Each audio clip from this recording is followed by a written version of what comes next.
time to get weird and outrageous about a very, very crazy game. Ohio State plays Oregon in a number 2, number 3 matchup at 7:30 on NBC. First time as conference opponents they played each other. It's the third time in the last 15 years they've played each other, though obviously playing in the national championship game and the inaugural first year of the college football playoff during the 2014 season, which Ohio State won that one. And they also played in 2021, which was Ryan Day's third season and Mario Cristobal's last season as Oregon's head coach. Oregon won that one, so 1-1 in the last 15 years. Stefan, let's get crazy. Yeah, so my outrageous prediction is that Ohio State's not going to allow a sack in this game. And the reason it's outrageous, I'm going to give you a reason maybe it's not outrageous too, is the reason it is outrageous is this Oregon defensive line is one of the best in the country. They produce a lot of pressure. They get a lot of sacks, among the best teams in the Big Ten in terms of getting sacks. So that's why it's kind of outrageous to say that on the road, an Ohio State offensive line that we think is really good this year, but they have not played a defensive line of this caliber. To say they're not going to give up any sacks, I think would be pretty impressive.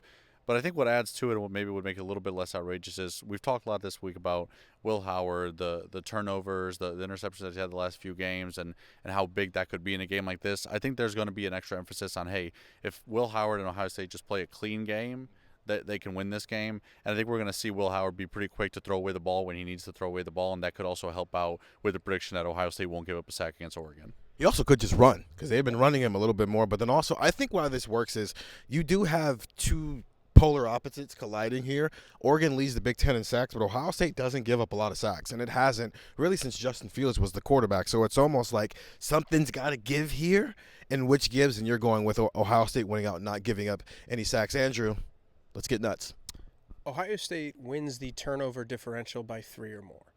I think they're going to have a really, really impactful day and like in that field. And I think one of the things that is leading me to this conclusion is I think Ohio State's going to run the ball a lot.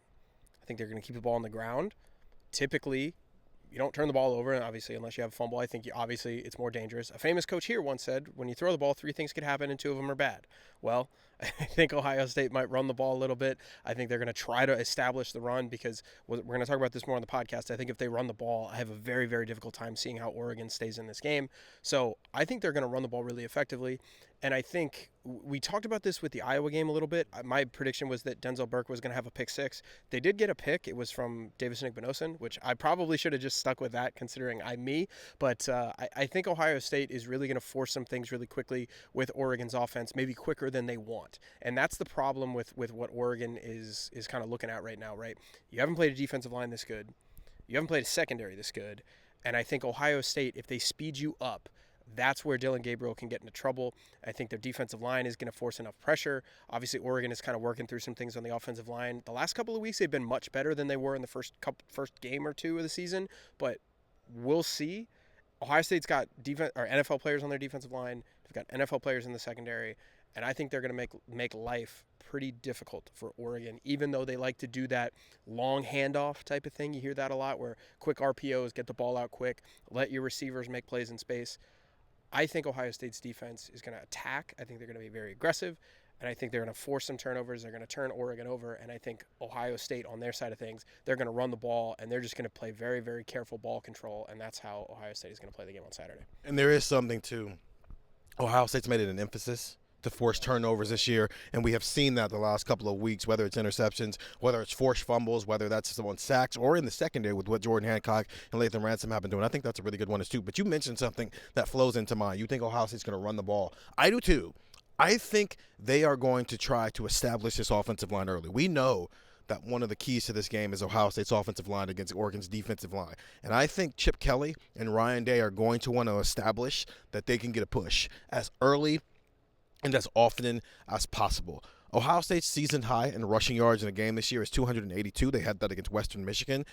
Oregon hasn't given up more than 250 rushing yards in a game. Against Boise State, their running back ran all over them. He had 192 yards, but as a team, they only had 221. So it was kind of just Genty or nothing in that game. I know he's a Heisman Trophy caliber running back and whatnot, but listen, if you list the top 5 running backs in the country, he's on that list, but so are the 2 guys who play in this building, and Travion Henderson and Quinshon Judkins. And I feel like they've been giving them more and more by week, but with Travion, it does really feel like they've been saving him for a game like this. But even with Quinshawn, we've seen a little bit, but I think they might go full throttle this week. So 300 total rushing yards for Ohio State's run game on Saturday because they're going to emphasize it. And we've already seen how explosive both Travion and Quinshawn can be in the run game. So I'm not saying those two are going to combine for 300. I'm saying in total, Ohio State's going to have 300 rushing yards. That's those two, plus we've seen more Will Howard in the run game.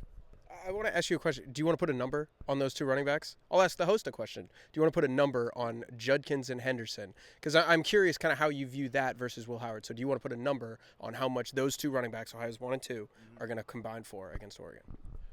I would say both Quinshawn and Travion have over 100 rushing yards.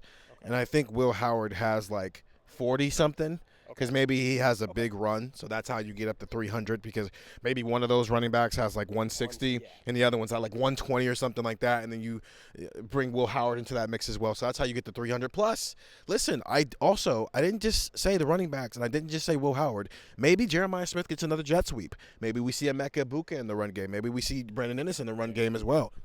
James Peeble.